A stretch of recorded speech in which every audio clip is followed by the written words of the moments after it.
शुरुआत में हम वेनेसडे नाम की एक लड़की को देखते हैं जिसका स्कूल में पहला दिन था। इसकी हरकतों और पसंद नापसंद की वजह से ये कोई आम लड़की नहीं लगती थी। स्कूल में आकर जब अपने लॉकर को खोलती है तो वहाँ उसे उसका भाई बंधा हुआ मिलता है। वो जैसे अपने भाई को पकड़कर खोलने लगती है तो फौरन उसे कुछ ख्याल आने लगते हैं, जिसमें वो उन लड़कों को देखती है जिन्होंने उसके भाई को यहाँ बंद किया। वो यहाँ से उन लड़कों के पास जाती है उन्हें सबक सिखाने के लिए, जो पूल में तैरने की प्रैक्टिस कर रही थी। वहाँ वो पूल में बहुत सारी मछलियों को छोड़ देती है जो काटती है। अब सारे बच्चे तो पूल से बाहर आ जाते हैं मगर एक बच्चा नहीं आ पाता और एक मछली उसकी टांग पर काट ले। उसकी हरकत के बाद स्कूल वाले उसे निकाल देते हैं। उसने पहली बार ऐसे नहीं किया था, बल्कि अब से पहले भी वो बहुत सारे स्कूल से निकाली जा चुकी थी। तो इसीलिए उसके माँ बाप उसे एक अकेडमी में ले जा रही थी, क्योंकि वहाँ वेनेसडे जैसे बच्चे ही पढ़ते थे, मतलब कि जिनकी हरकतें सबसे हटके होती थी। और वो वहाँ जाना तो नहीं चाहती थी मगर मजबूरन उसे जाना ही पड़ता है। अकेडमी के पास वाले जंगल का सीन देखते हैं जहाँ एक शिकारी शिकार करने आया था। वो जंगल के काफी अंदर जाकर एक जगह पर बैठकर चाय पीने लगता है, मगर तभी कोई चीज अचानक से आकर उस पर हमला कर देती है और बड़ी बेरहमी से उसे मार देती है। वेनेसडे और उसके माँ बाप अकेडमी पहुंचकर वहाँ के प्रिंसिपल के पास जाते हैं। ये प्रिंसिपल भी वेनेसडे की तरह ही आउटकास्ट होती है। आउटकास्ट में जलपरी, वेयरवुल्व्स, वैम्पायर्स, चुड़ैल और ऐसे लोग शामिल थे जिनमें जादुई ताकतें पाई जाती है। और इस तरह के ही सारे बच्चे इस अकेडमी में पढ़ते हैं। वेनेसडे के साथ जिसने कमरे में रहना था, यानी उसकी रूम में, उसने कमरे को काफी रंगीन बनाया हुआ था। इसीलिए सब कुछ वेनेसडे को पसंद नहीं आता, क्योंकि उसे तो बस काला रंग ही पसंद था। यहाँ का सारा माहौल देखकर वो मुंह बना लेती है। तब उसकी रूममेट उससे पूछती है, तुम ठीक हो ना, क्या हुआ तुम्हें? जिस पर उसके डैड जवाब देते हैं, मेरी बेटी बड़ी अजीब है, काफी बोर है और बस इसे तुम जिंदा लाश समझो। अपने डैड की ये बातें सुनकर वेनेसडे उन्हें घूरने लगती है। अब उसकी रूममेट उसे पूरी अकेडमी घुमा रही थी। तभी एक लड़का वहाँ आकर वेनेसडे से उसकी फेसबुक आईडी मांगता है, जिस पर वो कहती है, मैं कोई भी सोशल मीडिया इस्तेमाल नहीं करती, क्योंकि सोशल मीडिया हड्डियों को सड़ा देने वाली सिर्फ एक बीमारी है और कुछ भी नहीं। जाने से पहले वेनेसडे की मॉम उसे कहती है, अब तुम यहाँ से कभी भाग नहीं पाओ। इस पर वो कहती है, देख लीजिएगा, मैं आपसे वादा करती हूँ कि जल्दी मैं यहाँ से भाग जाऊंगी। वहाँ से जाते वक्त उसके डैड वहाँ एक हाथ छोड़ देते हैं ताकि वो वेनेसडे पर नजर रख सके। उधर जंगल में जब पुलिस छानबीन करने आती है तो उन्हें उस शिकारी की लाश के टुकड़े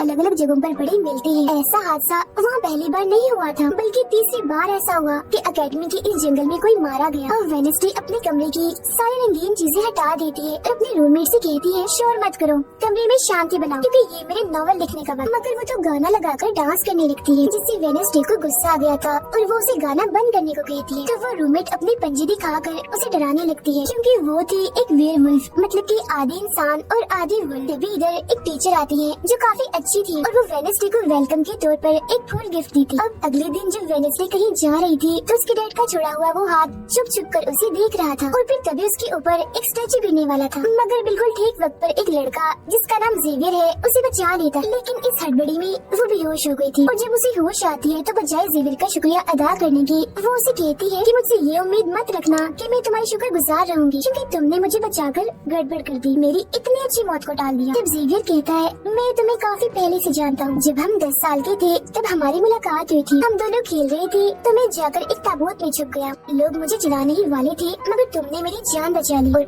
आज मैंने तुम्हारी जान बचाकर हिसाब बराबर कर। वेनेसडे जब अपने कमरे में आती है तो उसे अपने बेड पर कुछ महसूस होता है। वो जैसे बिस्तर हटाती है तो वहाँ उस हाथ को देखकर फौरन उसे पकड़ लेती है और पूछती है, तुम कौन हो और यहाँ क्या कर रही हो? जिस पर वो कहता है, मुझे तुम्हारे डैड ने तुम पर नजर रखने को कहा है, वही मुझे यहाँ पर छोड़ कर गई है। वो उसे कहती है, मगर आज के बाद तुम मेरे लिए काम करोगी, वरना मैं तुम्हें हमेशा हमेशा के लिए दराज में बंद कर दूंगी। तो वो इस चीज के लिए मान जाता है कि ठीक है, मैं हर तरह से तुम्हारी मदद करूँगा।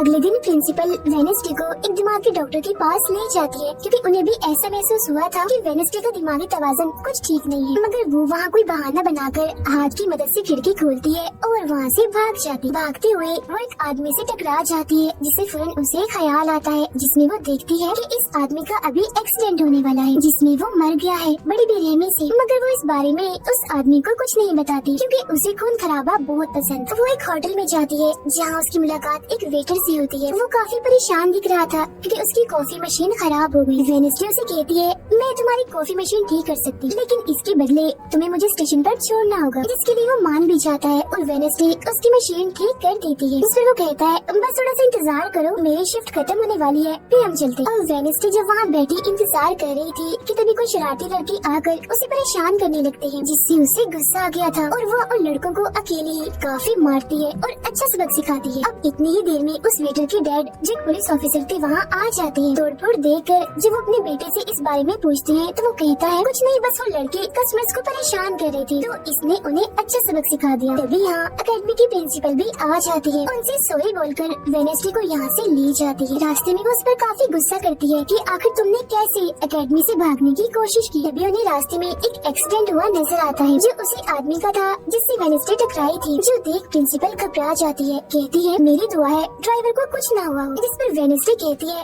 वो तो मर गया है और उसकी गर्दन भी टूट गई है। फिर अकेडमी में आने के बाद वेडनेसडे गिटार बजाने लगती है। वो काफी अच्छा बजा रही थी जिसकी धुन प्रिंसिपल के साथ साथ काफी बच्चों को भी पसंद आती। रूममेट जब कमरे में आती है तो उसकी नजर हाथ पर पड़ती है जिस बारे में वो वेडनेसडे से पूछती है कि ये क्या चीज है, जिस पर वो जवाब देती है कि ये हमारी एडम फैमिली का एक मेंबर है। अब हम एक अनजान लड़के को देखते हैं जो लाइब्रेरी में जाकर एक किताब से एक सफा फाड़ लेता है जिस पर एक तस्वीर बनी हुई। उधर हाथ मीटर के घर पहुंच जाता है जिसे देख वो काफी डर गया था और उसे मारने लगता है। फिर हाथ उसे बैठने का इशारा करके उसे वेडनेसडे का नंबर देता है और उसे फोन करने का कहता है। फिर जब वेटर उसे कॉल करता है तो वो कहती है कि हमारी अकेडमी में एक त्योहार मनाया जाने वाला है जहाँ सभी बच्चे आएंगे। मैं वहाँ से भागने वाली हूँ और अगर तुम मुझे स्टेशन तक पहुँचा दोगे तो मैं तुम्हें काफी अच्छा इनाम दूंगी। जिस पर वो वेटर मान भी जाता है। जब वो त्योहार में जाती है तो देखती है कि प्रिंसिपल की नजर मुझ पर ही है, इसीलिए वो एक आदमी को पैसे देकर प्रिंसिपल का ध्यान भटकाने का कहती है। अब वेटर वहाँ आकर वेडनेसडे के जाने से पहले उसे उसके डैड का एक पुलिस रिकॉर्ड तोहफे में देता है जो उसने अपने डैड की फाइल्स में से चुराया था, क्योंकि उसके डैड एक पुलिस ऑफिसर जो थे। अब उस रिकॉर्ड को लेकर जैसे वो यहाँ से जाने लगती है तो तभी वो उस लड़के से टकरा जाती है जिसने बुक में से तस्वीर को फाड़ा था। टकराते ही वेडनेसडे को उस लड़के की मौत के ख्याल आने लगते हैं कि वो थोड़ी देर में मरने वाला है, जो बहुत ही भयानक थी। वो लड़का जंगल की तरफ जाने लगता है तो वेडनेसडे भी उसके पीछे जाती है और कहती है रुक जाओ, जंगल में मत जाओ, तुम्हारी जान को खतरा है, तुम मर जाओगे। मगर तभी वो उसे अपने जादू से उड़ाकर पेड़ पर लगा देता है और कहता है खतरा मुझे नहीं तुम्हें है, बल्कि तुम खुद ही खतरा हो और मैं सब लोगों को तुमसे बचा रहा हूँ। उस दिन स्टैचू को मैंने ही तुम्हारे ऊपर गिराया था। जिसके बाद वो उसे एक तस्वीर दिखाता है और कहता है इस तस्वीर में तुम ही हो जिसे मेरी मॉम ने 25 साल पहले बनाया था और ये उस वक्त की बात है जब वो इस अकेडमी में पढ़ती थी। मरने से पहले उन्होंने कहा था कि इस लड़की यानी तुम्हें मुझे रोकना होगा, नहीं तो तुम इस अकेडमी के साथ साथ पूरी दुनिया को भी तबाह कर दोगी। वो बस वेडनेसडे को मारने ही वाला था कि तभी एक बड़ा सा मॉन्स्टर आकर उस पर हमला कर देता है और बड़ी ही बेरहमी से उसे मार देता है। इसके बाद हम वेडनेसडे को उसके कमरे में देखते हैं क्योंकि उसने यहाँ से भागने के इरादे को खत्म कर दिया था, क्योंकि अब उसके दिमाग में बहुत सारे सवाल थे, जैसे कि मैं इस दुनिया के लिए खतरा कैसे हूँ, एक मॉन्स्टर ने आखिर मेरी जान क्यों बचाई, और साथ ही उसके डैड के खिलाफ पुलिस रिपोर्ट जिसमें उसके डैड के ऊपर एक कत्ल का इल्जाम था। अब अगले दिन पुलिस ऑफिसर वहाँ आते हैं क्योंकि वेडनेसडे ने ये रिपोर्ट लिखवाई थी कि उस अनजान लड़के की मौत मैंने अपनी आंखों से होती हुई देखी जंगल में। मगर पुलिस को वहाँ ना कोई लाश मिलती है और ना ही कोई ठोस सबूत। तो वेडनेसडे से पूछते हैं कि आखिर तुम इतनी रात को जंगल में कर क्या रही थी। इस पर वो कहती है मैंने जंगल में उस लड़की को जाते हुए देखा था और जब मैंने उसका पीछा किया तो देखा कि एक मॉन्स्टर ने आकर उसे मार दिया है, जिसके बाद मैं बेहोश हो गई। तो फौरन प्रिंसिपल पुलिस ऑफिसर से कहती है उस लड़के का कोई कत्ल नहीं हुआ, वो जिंदा है, बस यहाँ से भाग गया है, इसीलिए आपको वेडनेसडे की बातों का यकीन नहीं करना चाहिए। अक्सर इसे इस तरह के दौरे पड़ते रहते, हम इसका इलाज करवा रहे हैं, जल्दी ये ठीक हो जाएगी। फिर जब प्रिंसिपल वहाँ से जाती है तो वो ऑफिसर से कहती है कि जंगल में कोई तो है जो सबको मार रहा है और उसी ने उस लड़की को भी मारा है। मगर तभी वहाँ वो लड़का आ जाता है जो जिंदा था और बिल्कुल सही सलामत भी। अब अगले दिन जब वेडनेसडे को डॉक्टर के पास ले जाया जाता है तो वो उससे पूछती है कि क्या तुमने ये अफवाह इसलिए फैलाई कि सभी की तवज्जो तुम पर हो जाए, यानी कि तुमने उस लड़के की मौत होते हुए देखा। जिस पर वो कहती है मैं जानती हूँ मैंने क्या देखा है, ओके, मुझे तुम्हें बताने की कोई जरूरत नहीं। अगले दिन उसे पता चलता है कि उसी लड़के को बगैर किसी वजह से अकेडमी से निकाला जा रहा है, इसीलिए वो अपने साथी उस हाथ को उस लड़के के पीछे लगा देती है। अब प्रिंसिपल के कहने पर वेडनेसडे एक एक्टिविटी में हिस्सा लेती है जिस मकसद के लिए वो क्लब ज्वाइन करती है। जी हाँ, उसके साथ सिर्फ एक ही लड़का था जिसके साथ उसकी दोस्ती हो जाती है। जब हाथ उस लड़के के पीछे जाता है तो देखता है कि वो अपना रूप बदल रहा है, जहाँ पहले वो एक बुरा इंसान और फिर अकेडमी के प्रिंसिपल का रूप ले लेता है। जिसके बाद हाथ आकर ये सारी बात वेडनेसडे को बता देता है। अब जब क्लास शुरू होने वाली थी तो जेवियर उससे कहता है कि मेरी साथ वाली सीट खाली है तो तुम यहाँ बैठ जाओ। तो वो उसके साथ आकर बैठ जाती है। जेवियर यहाँ मकड़ी की तस्वीर बना रहा था और फिर अपने जादू से वो उसे जिंदा भी कर देता है, मगर एक ही झटके में वेडनेसडे उसे मार देती है और उसकी राख उड़ा देती है। अब एक लड़की जो काफी बदतमीज थी और विलन में थी, उसकी और वेडनेसडे के बीच काफी बहस हो जाती है क्योंकि दोनों ही भी एक दूसरे से काफी चिढ़ती थी, एक दूसरे को जरा भी पसंद नहीं करती थी। फिर इसके बाद वेडनेसडे अपनी जगह अपने रूममेट को उस क्लब में भेज देती है जहाँ वो एक्टिविटी की प्रैक्टिस कर रही थी और खुद वो अकेले ही चली जाती है एकेडमी की उस जंगल में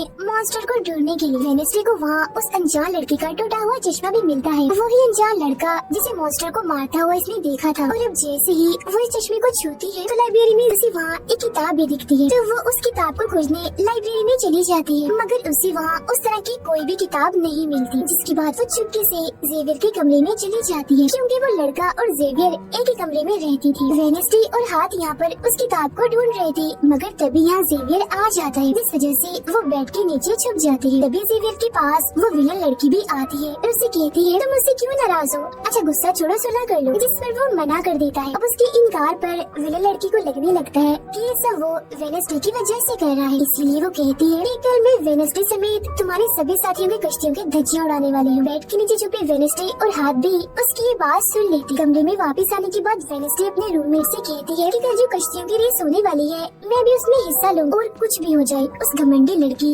यानी विलन को मैं हरा कर ही रहूंगी। अब अगले दिन जब रेस शुरू होती है तो बताया जाता है कि इस मुकाबले का कोई भी असूल कानून नहीं है, जो भी टीम सबसे पहले गुफा में जाकर झंडे को लाएगी वही टीम जीत जाएगी। जिसके फौरन बाद गेम शुरू हो जाती है और विलन भी अपनी चालें चलना शुरू कर देती है। वो अपने एक जलपरी साथी की मदद से एक टीम की कश्ती को तुड़वा देती है, जिससे वो पूरी टीम पानी में गिर जाती है। मगर फिर जब वो जलपरी वेडनेसडे की कश्ती की तरफ आ रही थी तो हाथ उससे पहले ही जाल फेंककर उसे जाल में फंसा लेता है। अब किनारे तक सिर्फ तीन ही टीम्स पहुंच पाती हैं और जब सारे लोग झंडा लेने अंदर जाते हैं तो रूममेट अपने पंजों से जोकर टीम की कश्ती में छेद कर देती है। फिर सभी के साथ वेडनेसडे जब झंडा लेकर आ रही थी तो उसे ख्याल आता है, जिसमें वो अपनी ही जैसी एक लड़की को देखती है जिसके हाथ में किताब थी। होश में आने पर झंडा लेकर वो वापस से कश्ती में चली जाती है। जोकर की कश्ती तो छेद होने की वजह से वहीं पर ही डूब जाती है, जबकि जलपरी दोबारा से वेडनेसडे की कश्ती पर हमला करने लगती है, मगर हाथ पानी में जाकर जलपरी को जोर से मुक्का मार। अब वेडनेसडे अपनी कश्ती से बहुत सारे तीर निकाल कर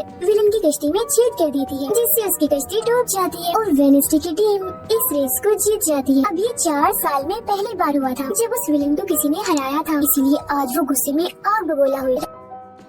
रात के वक्त वेडनेसडे एक स्टैचू के पास जाती है जिसके हाथ में किताब थी। किताब पर लिखी एक पहेली को जैसे ही वो सुलझाती है तो वहाँ एक रास्ता खुल जाता है। जैसे ही उसके अंदर जाती है तो देखती है कि यहाँ उसके मॉम डैड के अलावा और भी बहुत सारे लोगों की तस्वीरें लगी हुई है। उसे वहाँ वो किताब भी मिल जाती है जिसकी वो तलाश कर रही थी, मगर जैसे ही वो उस किताब को वहाँ से लेकर जा रही थी कि तभी अचानक से कोई आकर उस पर हमला कर देता है, जिससे वो बेहोश हो जाती है। अब उसे जैसे होश आती है तो देखती है कि उसे कुछ लोगों ने बंदी बनाया हुआ है, जिन्होंने मास्क भी लगाए हुए थे, मगर उनकी आवाज सुनते ही वेडनेसडे उन्हें पहचान लेती है और कहती है कि मैंने तुम्हें पहचान लिया है, तुम अपने मास्क हटा सकती हो। असल में ये लोग और कोई नहीं बल्कि विलन और उसके साथी थे। इसी दौरान वो अपनी रस्सी भी खोल चुकी थी और वहाँ से जाने लगती है, मगर जाते जाते वो कहती है तुम सब छोटे बच्चे हो, अगवा करना भी तुम्हें ठीक से नहीं आता। वापस आने के बाद वो उस तस्वीर को किताब पर लगाकर मुकम्मल करती है, जिसे उस लड़के ने किताब से फाड़ लिया था और वो उसे पढ़ने लगती है। अब अगले दिन प्रिंसिपल सभी बच्चों को एक प्रोजेक्ट देती है जिसमें उन्हें शहर की सारी दुकानों पर जाकर काम करना था। शहर पहुंचने के बाद वेडनेसडे जेवियर को वो किताब दिखाकर पूछती है कि क्या तुम इस किताब को पहचानते हो, जिस पर वो कहता है हाँ। इस किताब को लेकर मेरे और उस लड़के के बीच में लड़ाई भी हुई थी, जिसके बारे में तुमने कहा था कि मॉन्स्टर ने उस पर हमला कर दिया था। ये किताब एक जादूगर की है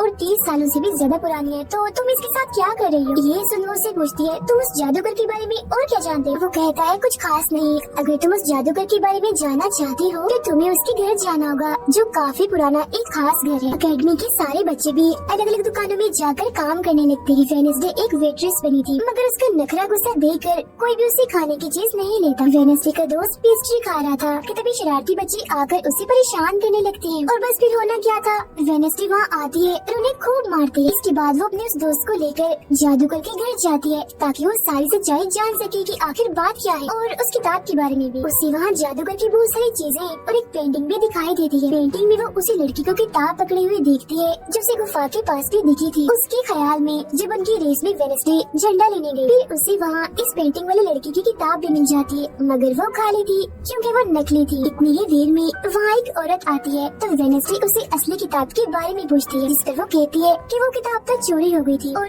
इस वक्त तुम जहाँ खड़ी हो ये भी उस जादूगर का असली घर नहीं है। इसके बाद वेडनेसडे वेटर से मिलने उसकी होटल जाती है और उससे जादूगर के असली घर के बारे में पूछती है, तो वो उसे असली घर के बारे में बता भी देता है, जहाँ से वेडनेसडे अकेली ही उस घर में चली जाती। वहाँ उसे एक बूढ़ा आदमी मिलता है जो उसे कहता है ये मेरी जगह है, मेरा घर है, निकलो यहाँ से। तभी सुन वेडनेसडे का साथी वो हाथ उसके मुंह पर ही हमला कर देता है, जिससे डरकर वो आदमी वहाँ से भाग जाता है और वेडनेसडे को यहाँ से कुछ नहीं मिलता, इसीलिए वो यहाँ से जाने लगती है। मगर जब वो दरवाजे से बाहर जाती है तो फौरन उसे ख्याल आता है, जिसमें वो देखती है कि वो जादूगर एक लड़की को चुड़ैल साबित करके इस घर में बंद कर देता है, जहाँ उससे पहले और भी बहुत सारे लोग बंधे हुए थे। ये सारे लोग आउटकास्ट के थे, यानी कोई वेम्पायर था, कोई जलपरी, कोई वेयरवुल्फ तो कोई चुड़ैल, इसीलिए जादूगर इन सबको शैतान समझता था। इस तरह के सभी लोगों को यहाँ कैद करने के बाद वो इस पूरे घर में आग लगा देता है। वो बच्चे जिसे जादूगर ने चुड़ैल साबित किया था वो अपनी मॉम को आजाद करने की कोशिश करती है, मगर नहीं कर पाती, क्योंकि सभी लोगों को जंजीर की मदद से जमीन के साथ बांधा हुआ था। सिर्फ वो बच्ची आजाद थी, इसीलिए अपनी माँ के कहने पर उसे बेसमेंट के जरिए वहाँ से भागना पड़ता है। जिसके बाद वो जादूगर जो बेहद ही जालिम था सभी आउटकास्ट के लोगों को जला देता है। अभी वो लड़की वेडनेसडे के पास आती है और कहती है वो बहुत ही जालिम है, हम सबको मार देगा। तब इतनी ही देर में वो जादूगर भी वहाँ आ जाता है, जिससे वेडनेसडे डर जाती है और वापस से होश में मतलब कि मौजूदा वक्त में आ जाती है। होश में आते वो हाथ से कहती है मैंने उस लड़की को देख लिया, उसने मुझसे बात भी की, मुझे लगता है वो मेरे खानदान की कोई मेंबर है। तभी यहाँ जंगल वाला मॉन्स्टर आकर इस घर पर हमला कर देता है, मगर जब उसकी नजर वेडनेसडे पर जाती है तो वो यहाँ से भाग जाता है। वेडनेसडे और हाथ उसका पीछा करती है, मगर देखती है कि मॉन्स्टर के कदमों के निशान तो इंसानी पैरों के निशान में बदल गए। अगले दिन उस जादूगर की मूर्ति को इज्जत के तौर पर इस जगह पर लगाया जाने वाला था, क्योंकि शहर के लोग तो उसे अपना हीरो ही मानते थे। और आज वेडनेसडे को वहाँ गिटार बजाने के लिए बुलाया गया था, लेकिन वो लोग जैसी मूर्ति लगाकर अपना काम करने लगते हैं तो तभी वो हथेली फेंककर मूर्ति को आग लगा देता है, क्योंकि वेडनेसडे के कहने पर उसने पहले ही मूर्ति पर पेट्रोल डाल दिया था। आग देखकर सारे लोग वहाँ से भाग जाते हैं, मगर वेडनेसडे अभी भी वहाँ बैठी गिटार बजा रही होती है। साथ ही वो मूर्ति को जलता हुआ देखकर खुश भी हो रही थी। अब प्रिंसिपल को वेडनेसडे पर ही शक था, मगर उसके खिलाफ प्रिंसिपल के पास कोई सबूत नहीं था। अब जादूगर के जिस पुराने घर में वेडनेसडे गई थी जहाँ वो बूढ़ा आदमी था वो अभी भी वही रुका हुआ था, मगर तभी वो मॉन्स्टर वहाँ आता है और उस बूढ़े आदमी पर हमला कर देता है। लेकिन मरते मरते वो बूढ़ा आदमी मॉन्स्टर की 2-3 तस्वीरें अपने कैमरा में बना ही लेता है। पुलिस को जब ये खबर मिलती है तो फौरन छानबीन करने पहुँच जाती है, जहाँ उन्हें बूढ़े आदमी के कैमरा से मॉन्स्टर की तस्वीर भी मिल जाती है। अगले दिन हाथ मुर्दा घर जाकर वहाँ लगी कैमरा पर कोई चीज लगा देता है ताकि जो वो करे उसे कोई ना देख सके। फिर वो दरवाजा खोलता है तो वेडनेसडे अंदर आती है। वो यहाँ दरअसल उस बूढ़े आदमी के जख्मों को देखने आई थी जिसे उस मॉन्स्टर ने मारा था। वो बूढ़े आदमी की लाश को देखकर सारा डेटा अपने पास रिकॉर्ड कर लेती है, जबकि हाथ उसकी एक फाइल बनाने में लग जाता है। अभी वहाँ डॉक्टर और पुलिस ऑफिसर भी आ जाते हैं। तब छुपने के लिए वेडनेसडे एक बॉक्स में सो जाती है। जब डॉक्टर उस बॉक्स को खुला हुआ देखते हैं तो फौरन उसे चेक करते हैं, मगर जब वेडनेसडे को उसमें पड़ा हुआ देखते हैं तो उन्हें लगता है कि ये भी एक लाश है, इसीलिए वो उस बॉक्स को बंद करके वहाँ से चले जाते हैं। मगर फिर जब हाथ उसे वहाँ से लेने आता है तो वो कहती है अच्छा तंग मत करो प्लीज, थोड़ी देर और सोने तो बड़ा मजा आ रहा है। फिर इसके बाद वो अपनी छानबीन से ये पता लगवा लेती है कि वो मॉन्स्टर असल में जिस्म के हिस्सों को इकट्ठा कर रहा है। फिर अगले दिन जब वो अकेडमी जाती है तो उसे जेवियर के गर्दन पर किसी के पंजों के निशान दिखते हैं। अब हम जेवियर को एक केबिन से बाहर आता हुआ देखते हैं, और क्योंकि वेडनेसडे को उसके जख्मों पर पहले से ही शक था तो वो भी उसका पीछा करते करते वहाँ आ गई थी। उससे वहाँ पर बहुत सारे मॉन्स्टर की ड्राइंग्स और तस्वीरें दिखती हैं। एक तो तस्वीर को लेकर जैसे वो वहाँ से जाने लगती है तो तभी जेवियर उसे देख लेता है और जाने से रोक देता है, मगर वेडनेसडे उसका ध्यान भटकाने के लिए उसे बस एक ही बात कह देती है कि क्या तुम आज रात होने वाली डांस पार्टी में मेरे साथ चलोगे। जिसके बाद वो जेवियर की बनाई मॉन्स्टर की ड्राइंग्स ले जाकर पुलिस ऑफिसर को दे देती है, जिस पर वो कहते हैं इससे हम किसी को भी नहीं पकड़ सकते, कोई ठोस सबूत लेकर आओ। अब वेडनेसडे अपनी सारी रिसर्च को अपने दोस्त के सामने रख देती है ताकि वो उसकी मदद कर सके। उनमें से एक ड्राइंग को देखकर उसका दोस्त कहता है कि मैं इस जगह के बारे में जानता हूँ। जिसके बाद वो वेडनेसडे को उस जगह पर ले जाता है जो एक गुफा थी, जिसके अंदर जाकर उन्हें बहुत सारी हड्डियाँ और एक हथकड़ी भी मिलती है। थोड़ा छानबीन करने पर उसे वहाँ एक नोकदार बड़ा सा नाखून भी मिलता है, जिसे वो अपने पास रख लेती है। जिसके बाद वो जेवियर के पेंटिंग वाले केबिन में जाती है और डस्टबिन से एक कपड़ा जिस पर खोल लगा हुआ था उसे निकाल कर अपने पास रख लेती है। जैसे वो वहाँ से जाने लगती है तो तभी वहाँ जेवियर आ जाता है और उसे पूछता है तुम यहाँ मेरे केबिन में क्या कर रही हो। उसके बाहर डालकर वो उसे पूछती है ये जो चोट तुम्हारी गर्दन पर है ये तुम्हें कैसी लगी। तब वो बताता है कि पिछले कुछ दिनों से ये मॉन्स्टर मेरे सपनों में आ रहा है, इसलिए मैं इसकी ड्राइंग्स बनाता हूँ। मगर एक दिन मैंने अपने जादू पर से कंट्रोल खो दिया और ड्राइंग के अंदर से मॉन्स्टर की पंजे निकलकर मुझे नोच लिया। लेकिन अब क्योंकि वेडनेसडे उस पर शक कर रही थी इसीलिए वो उस पर काफी गुस्सा करता है और फौरन उसे यहाँ से जाने का कहता है। अब वेडनेसडे वो खोल लगा कपड़ा और नाखून जाकर पुलिस ऑफिसर को दे देती है और कहती है ये लो ठोस सबूत और बेशक डीएनए टेस्ट करवा लो। मेरे ख्याल से इतना सबूत काफी होगा, है ना। वो वो अपने दोस्त के पास जाती है और कहती है कि डांस पार्टी में जाने के लिए हमारे साथ कोई नहीं है, तो हम ऐसा करते हैं, डांस पार्टी में नहीं जाते बल्कि गुफा में जाकर मॉन्स्टर को ढूंढते। जिसके बाद रात को वेडनेसडे अपने दोस्त के साथ जंगल में जाने की तैयारी कर रही थी, मगर तभी उसके दरवाजे पर वेटर तैयार होकर आता है, क्योंकि हाथ में उसे वेडनेसडे की तरफ से डांस पार्टी में चलने की दावत भेजी थी। अब क्योंकि वेटर काफी खुश था तो वेडनेसडे उसका दिल तोड़ना नहीं चाहती थी, इसीलिए वो अपने गुफा में जाने वाले प्लान को खत्म करके वेटर के साथ पार्टी में जाने का फैसला करती है। जब वेडनेसडे वहाँ से जाने लगती है तो उसका दोस्त वहाँ आता है, तो वो उसे कहती है, आई एम सॉरी, मैं पार्टी में जा रही हूँ, हम ऐसा करते हैं कल गुफा में जाएंगे। लेकिन उसका दोस्त बगैर बताए अकेला ही उस गुफा में चला जाता है। उधर पार्टी में सारे लोग आकर काफी एंजॉय कर रहे थे। सब लोग अपने अपने साथी को लेकर पार्टी में आए हुए थे, जहाँ जेवियर अपने साथ उस विलन लड़की को लाया था। लेकिन जब वेडनेसडे वेटर के साथ वहाँ आती है तो उन दोनों को साथ देकर जेवियर जलने लगता है। जब सब लोग डांस कर रहे थे तो वेडनेसडे की डांस करने के स्टाइल से सारे लोग काफी हैरान रह जाते हैं, क्योंकि वो काफी अजीब तरह से डांस कर रही थी। उधर जंगल में वेडनेसडे का दोस्त भी पहुँच गया था और छुपकर मॉन्स्टर के आने का इंतजार कर रहा था, मगर तभी वहाँ कोई आता है और उस गुफा में धमाका करके भाग जाता है। जेवियर लगातार उन दोनों को देखकर जल रहा था, इसलिए वो विलन लड़की से कहता है कि तुम अपना लॉकेट उतारो और अपने जेल परी से मेरे लिए मदद मांगो ताकि मैं वेडनेसडे को भूल जाऊं। जिस दिन विलन लड़की भड़क जाती है और उसे कहती है कि तुम तो पहले ये कहते फिर रहे थे कि मैंने अपने जेल परी से तुम्हें अपने काबू में किया है और अब तुम्हें किसी को बुलाने के लिए मेरी ही मदद चाहिए। तभी बाहर शरारती लड़कों का ग्रुप टैंकर लेकर आता है और डांसिंग क्लब के पंप में वो बड़ा सा पाइप लगा देते हैं और फिर तभी अचानक उस पार्टी में खून की बारिश होने लगती है, क्योंकि जो टैंकर वो शरारती लड़के लाए थे जिसका पाइप उन्होंने लगाया था उसमें दरअसल खून था। ये देख सारे लोग घबरा जाते हैं और पार्टी से भागने लगते हैं, मगर वेडनेसडे वहीं खड़ी रहती है, क्योंकि उसे तो अब और मजा आ रहा था, क्योंकि वो बारिश खून की नहीं बल्कि कलर की थी, जिसमें वो काफी एंजॉय कर रही थी। तभी वेडनेसडे को ख्याल आता है जिसमें वो देखती है कि उसका दोस्त अकेला ही जंगल में चला गया है, जहाँ वो मुसीबत में है, उसकी जान खतरे में है, इसीलिए वो जंगल की तरफ उसे बचाने के लिए भाग जाती है। उसके दोस्त के पीछे दरअसल वो मॉन्स्टर पड़ गया था जिससे बचकर वो भाग रहा था। वो मॉन्स्टर एक बार उस पर हमला करता ही है कि तभी वेडनेसडे उसे ढूंढते हुए वहाँ आ जाती है। तब मॉन्स्टर उसे देखकर वहाँ से भाग जाता है। वो अपने दोस्त को बेहोश पड़ा हुआ देखकर काफी घबरा जाती है। इतनी ही देर में उसकी टीचर भी उसका पीछा करते करते वहाँ आ गई थी, जिसके बाद उसके दोस्त को हॉस्पिटल ले जाया जाता है और वेडनेसडे खुद वापस अपनी अकेडमी में आ जाती है, जहाँ वो अपने डैड पर लगे इल्जाम को सुलझाने की कोशिश कर रही थी कि आखिर सच क्या। अकेडमी में सारे माँ बाप अपने बच्चों से मिलने आते हैं, क्योंकि आज मीटिंग थी। प्रिंसिपल सबको बताती है कि वेडनेसडे के दोस्त की हालत में सुधार हो रहा है, कुछ दिन के बाद ठीक होकर वो वापस आ जाएगा। मगर दूर खड़ी वेडनेसडे अपने रूममेट को बताती है कि ये झूठ है, वो तो कोमा में है बेचारा। तभी यहाँ दोनों के माँ बाप आ जाते हैं और ये उनसे मिलने चली जाती है। वेडनेसडे अपने मॉम डैड को बताती है कि जब से आपने मुझे यहाँ छोड़ा है मेरे ऊपर बहुत सारे हमले हुए हैं। अब इन सभी को अपनी अपनी फैमिली से मिलता हुआ दूर खड़ी जेवियर और विलन लड़की देख रही है, क्योंकि उनकी मॉम डैड आज भी नहीं आई और विलन लड़की सुधर गई होती है, साथ ही उसके जेवियर के साथ दोस्ती भी हो गई थी। तो अब से हम उसे जेवियर की दोस्त कहें। तब इतनी ही देर में उसकी मॉम भी इधर आ जाती है, जिसे देखकर वो काफी हैरान थी। वेडनेसडे के माँ बाप प्रिंसिपल से मिलते हैं तो वो कहती है कि वेडनेसडे काफी अजीब तरह से सबसे पेश आती है, इसे डॉक्टर के पास ले जाए इलाज करवाने के लिए। अब इससे पहले वहाँ उसके माँ बाप कुछ कहते फौरन वो बोल पड़ती है कि रुकिए जरा, डैड मैं आपसे कुछ पूछना चाहती हूँ। ये देखिए एक लड़का जिसका नाम गैरेट है, इसके कत्ल का इल्जाम आपके सर पर क्यों है और ये कौन था? तो वेडनेसडे की मॉम उसे कुछ भी बताने से इनकार कर देती है। तो वो अपनी मॉम को ये कहकर यहाँ से चली जाती है कि मत बताइए, बाकी सबूत मैं खुद ढूंढ लूँ। वो सीधा जाती है हॉस्पिटल अपने दोस्त से मिलने, जहाँ उसका ख्याल वेडनेसडे का साथी हाथ रख रहा था। अब पता चलता है कि डॉक्टर ने अपनी जान ले ली है और ये डॉक्टर वही था जिसकी मुर्दा खाने से वेडनेसडे बूढ़े आदमी की लाश को देखने आई। मरने से पहले डॉक्टर ने एक खत भी छोड़ा था जिसमें लिखा हुआ था कि मैं गैरेट के केस पर शर्मिंदा हूँ, क्योंकि मैंने उसकी झूठी रिपोर्ट बनाई थी। अब जब सारे लोग खाना खा रहे थे तो तभी वहाँ पुलिस ऑफिसर आकर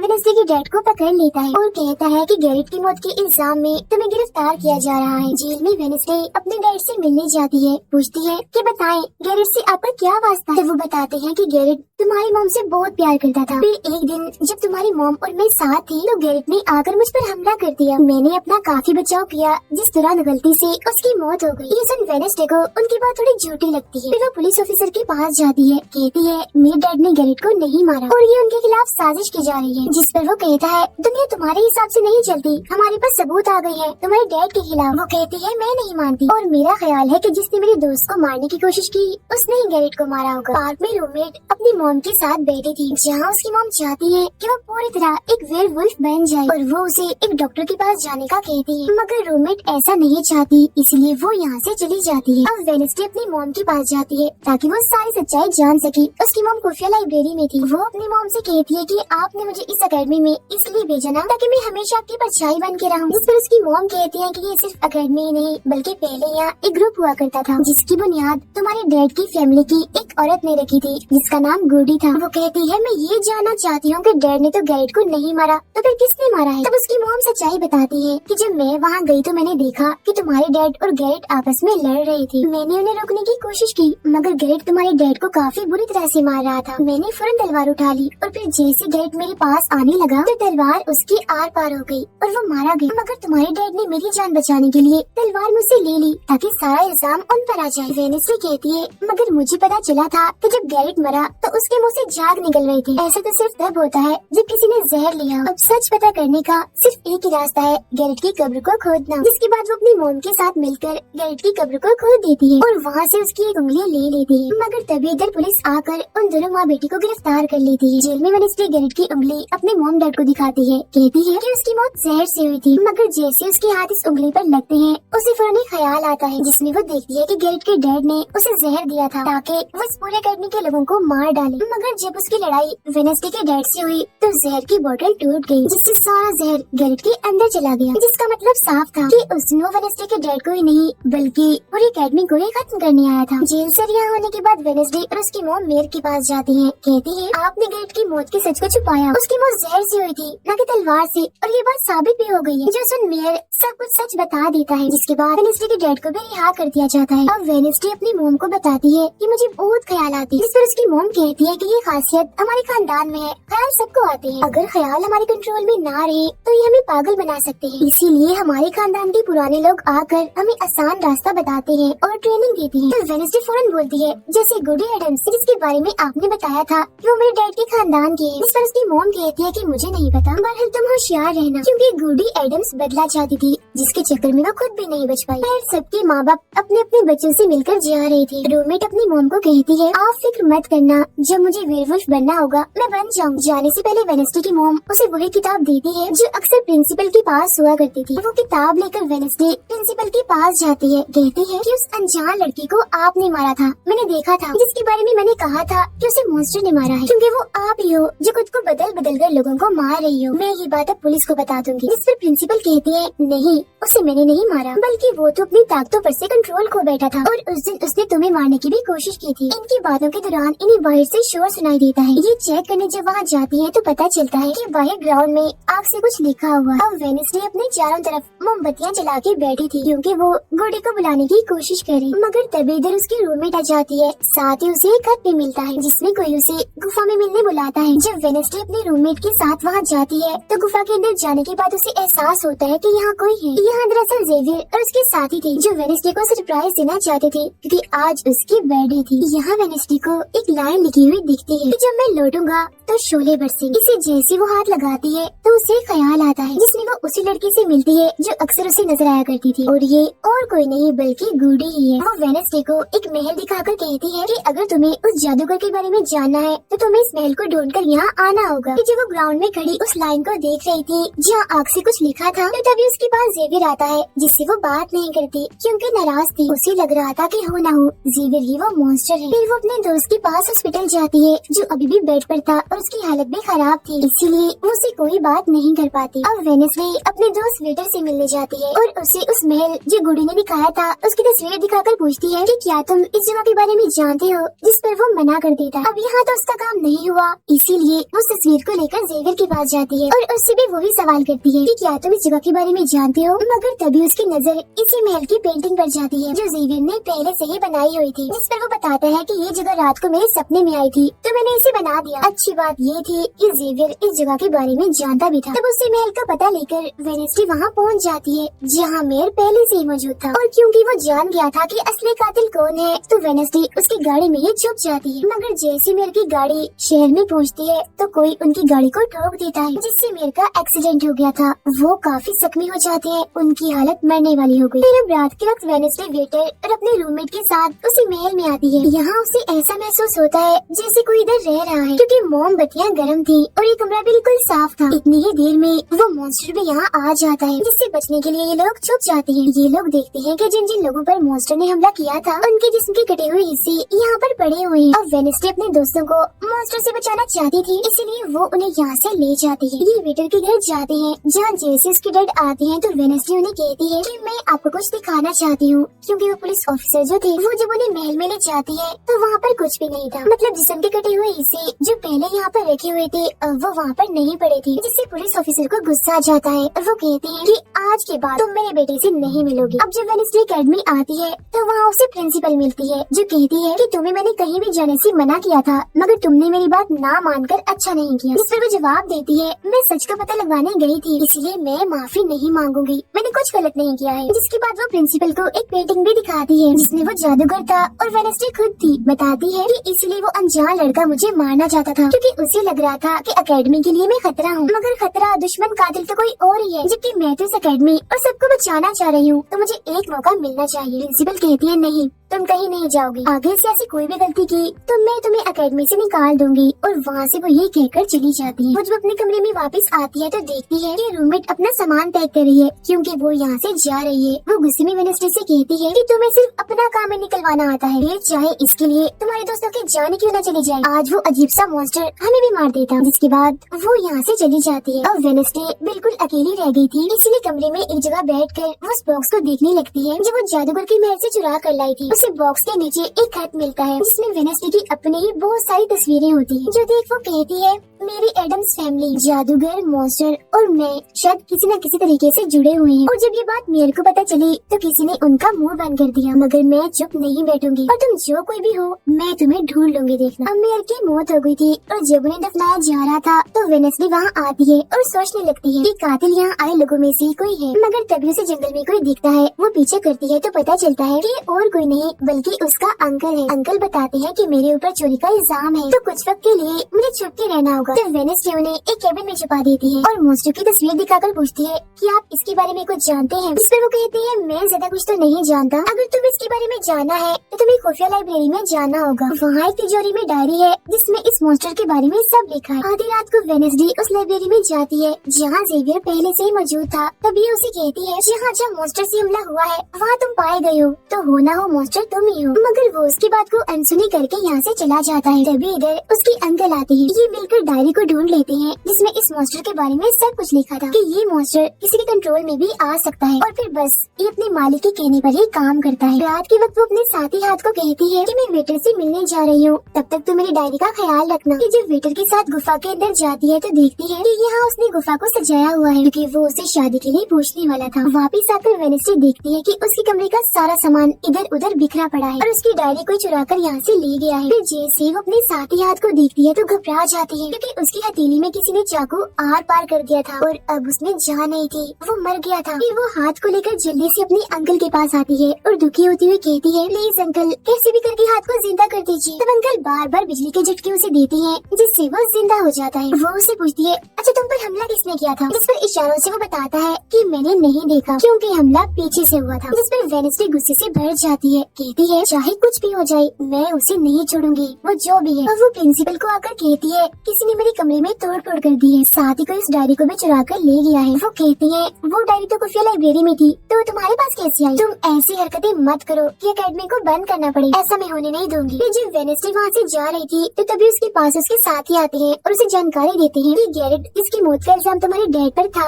उसकी मॉम को किसी ने डुबोकर मारा था और मरने से पहले उनकी सारी प्रॉपर्टी एक डॉक्टर ने हथिया ली थी। डॉक्टर नाम सुनकर वेडनेसडे को दिमागी डॉक्टर पर शक होता है, इसीलिए वो सीधा उनके पास जाती है। कहती है कि मैं जानती हूँ आपके अंदर गैरेट की मॉम की आत्मा है जो सबसे अपनी मौत का बदला लेना चाहती है, अब बस कर दो, तुम्हारा खेल खत्म हुआ। जिसके बाद वो यहाँ से चली जाती है। ये सारी बातें सुन डॉक्टर को जरा भी समझ नहीं आती कि क्या बोल रही थी, इसीलिए वो फौरन प्रिंसिपल को कॉल करती है। कहती है वेडनेसडे आई थी, उसका बर्ताव काफी अजीब था, उल्टी उल्टी बातें कर रही थी वो। अब तभी यहाँ मॉन्स्टर आ जाता है जो डॉक्टर पर हमला करके उन्हें मार देता है। अब डॉक्टर तो मर गई थी, इसीलिए वेडनेसडे की शक की सुई अब जेवियर पर आ जाती है, इसीलिए वो उससे मिलने उसकी कैबिन में जाती है। यहाँ उसे मरे हुए लोगों का सामान भी मिलता है, जिससे उसका शक और पक्का हो जाता है। अब तभी इधर पुलिस भी आकर जेवियर को पकड़ लेती है, क्योंकि पुलिस को यहाँ पर वेडनेसडे ने ही बुलाया था। अब जब वेडनेसडे कमरे में आती है तो उसकी रूममेट वापस आ गई थी। कहती है तुम्हारा और मेरा कोई ताल्लुक है, मैं तुम्हारे साथ रहना चाहती हूँ, मैंने तुम्हें और हाथ को बहुत याद किया। फिर इसके बाद वेडनेसडे वेटर के पास जाती है, जहाँ उसे फिर से कुछ ख्याल आने लगते हैं, जिनमें वो देखती है कि मॉन्स्टर और कोई नहीं बल्कि वेटर ही है, जिसे वो पसंद करती है। मगर फिलहाल वो उसे कुछ नहीं कहती, उसे एक जगह पर लाती है और फिर कहती है कि जेवियर को तो फंसाया जा रहा है, जबकि असली मॉन्स्टर तो तुम ही हो। मगर वो इसके लिए बार बार मना करता है। तभी यहाँ वेडनेसडे के सारे दोस्त भी आ जाते हैं और वेटर को पकड़कर कुर्सी से बांध देते हैं। अब वेडनेसडे उस पर जुल्म करना चाहती है, मगर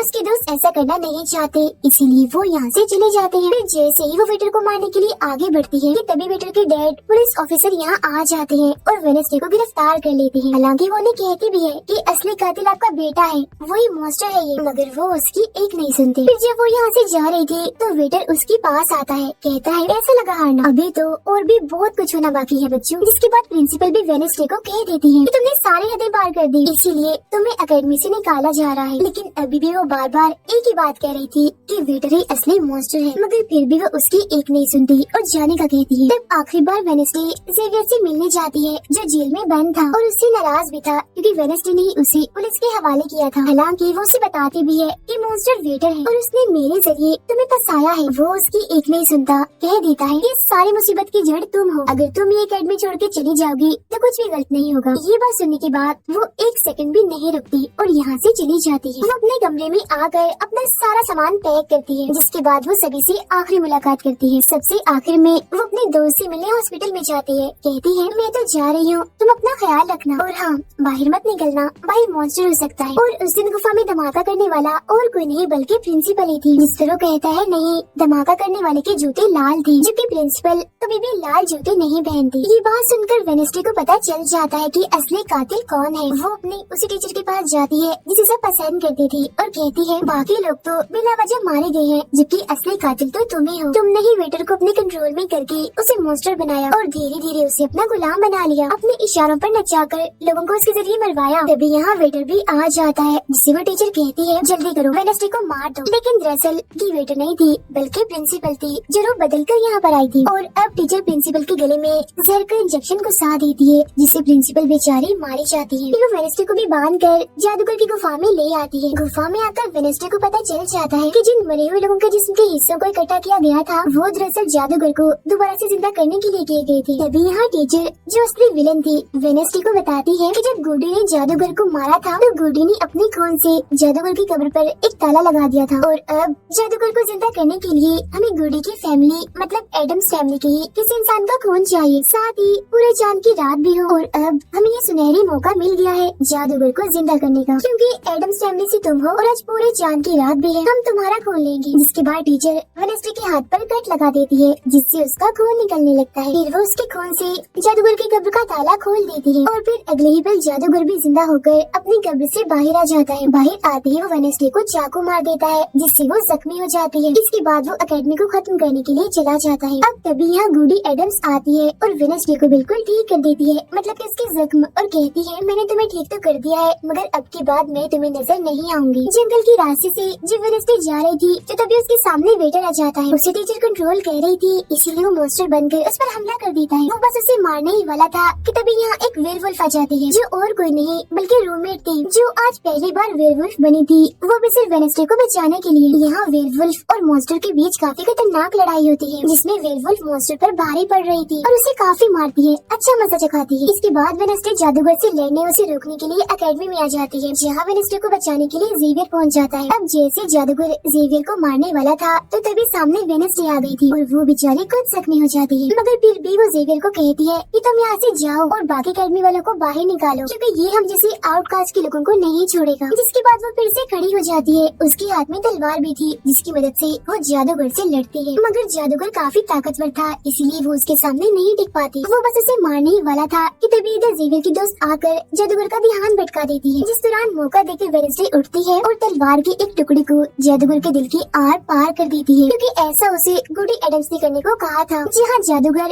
एक बार फिर से मर जाता है और उन्हें उसका जिस्म जलने लगता है और राख बनकर उड़ जाता है। जादूगर के मरते ही यहाँ वो टीचर आ जाती है, जिसके हाथ में गन थी जिसे वो वेडनेसडे पर टान देती है क्योंकि वो उसे मारना चाहती है। मगर तभी यहाँ वेडनेसडे का दोस्त भी आ गया था जिसके पास बहुत सारी मधुमक्खियाँ थी। वो उन सभी मधुमक्खियों को टीचर पर छोड़ देता है जिससे उसका भी काम तमाम हो जाता है। जब वेडनेसडे अपने मिशन में कामयाब होकर बाहर आती है जहाँ सारे लोग खड़े थे, तो वो वहाँ अपनी रूममेट को भी देखती है जो अब वेयरवुल्फ से अपने असली रूप में आ गई थी। यहाँ वो दोनों पहली बार गले मिलती है। मगर हैरत, अब वेडनेसडे को कोई भी ख्याल नहीं आ रहा था। कुछ वक्त के बाद वेडनेसडे अपना नॉवल भी पूरा कर लेती है, मगर वो इसका एंड नहीं करती, यानी कि उसे खत्म नहीं करती और आगे बस एक सवालिया निशानी छोड़ देती है। वो जेवियर से मिलने जाती है जहाँ वो उसे गिफ्ट देता है जिसमें मोबाइल था। वो इस गिफ्ट को ले तो लेती है मगर कुछ नहीं कहती और वहाँ से चली जाती है। फिर जब वो अपनी गाड़ी में थी तो उसके पास मैसेज आता है जिसमें उसकी कुछ तस्वीरें थी और साथ ही ये मैसेज भी था कि मैंने तुम पर नजर रखी हुई है, जिससे वो सोच में पड़ जाती है कि टीचर तो मर गई है, मगर अब उसके बाद ये कौन है जो सब कर रहा है। इसी सोच में वो अपने घर के लिए निकल जाती है। जिसके बाद हम पुलिस की गाड़ी को देखते हैं जिसमें वो वेटर को बांध कर कहीं ले जा रहे थे क्योंकि उन्हें भी पता चल गया था कि ये असली मॉन्स्टर है, इसे बस कोई कंट्रोल करता है। मगर तभी अचानक से वेटर दोबारा मॉन्स्टर बन जाता है और सभी पुलिस वालों को मार देता है। इसका मतलब ये था कि टीचर की तरह अभी भी कोई है जो इसे कंट्रोल कर रहा है और वो लोगों को मरवाता रहेगा इसके जरिए। और ये अनजान इंसान वही हो सकता है जिसने वेडनेसडे को मैसेज किया, यानी कि अभी भी कोई है जो अकेडमी को बंद करवाने में लगा है और मॉन्स्टर के जरिए खून खराबा कत्ल होना आम ही रहेगा। और इसी के साथ ही ये सीजन इधर ही खत्म हो जाता है।